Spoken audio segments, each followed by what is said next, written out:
حضرت جابر رضی اللہ تعالی عنہ بیان فرماتے ہیں کہ حضور صلی اللہ علیہ وآلہ وسلم نے ذبح کے دن 2 مینڈھے سینگ والے خسی کیے ہوئے حضور نے ذبح فرمائے۔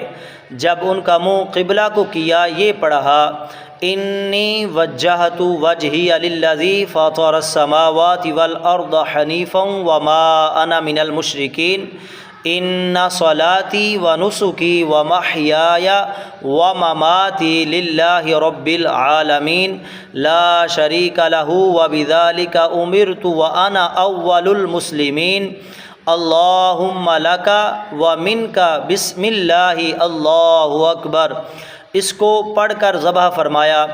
ایک روایت میں ہے کہ حضور صلی اللہ علیہ وآلہ وسلم نے یہ فرمایا کہ الہی یہ میری طرف سے ہے اور میری امت میں اس کی طرف سے ہے جس نے قربانی نہیں کی۔